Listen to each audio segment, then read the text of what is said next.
ما شاء الله ما شاء الله ما شاء الله سيدي عافمتك ما شاء الله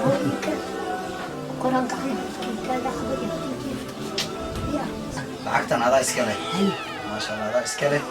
maamada ducee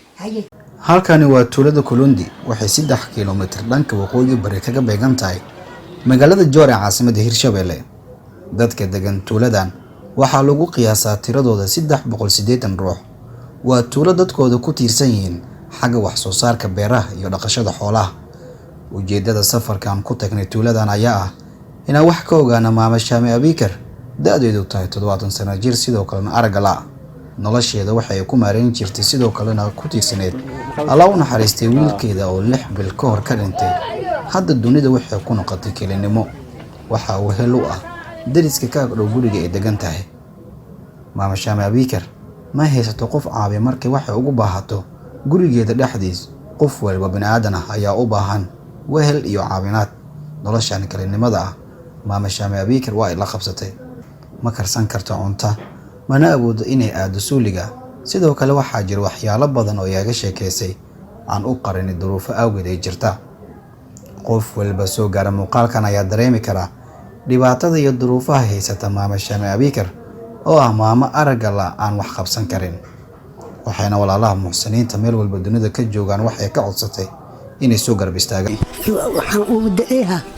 إلهي إن قرئ وقاله ماما جونا ما شاء الله مجا على مجا رسول ما شاء الله وعلي سو جيرسي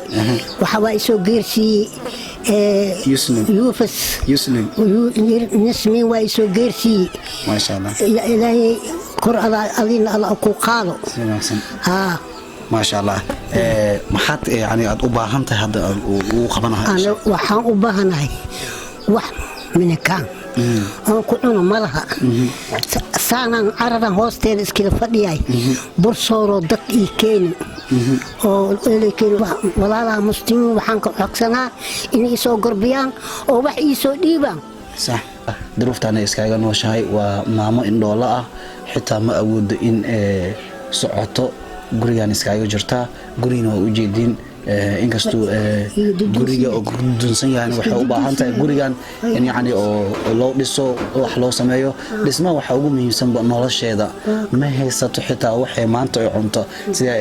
noogu sheegtay quraac saakimaysan cunin kaliya waxay ku joogtaa gaxwadii cabti ku joogtaa oo naagtiisii soo dhigtay boodkii soo dhigtay aan ku joogaa shay isaq ما شاء الله والله محسنين waxaan ku xusanaynaa maamadan in il gaar ah u yeeshaan ee soo garab istaagaan waxay ku soo sadaqaysanayaan ku soo sadaqaystaan sideen waa ujeedin maqaarkay waa ku dhulkana jiifto yahay ما شاء الله waa ka dhulkana saan iska jiifto maqaar ma haysti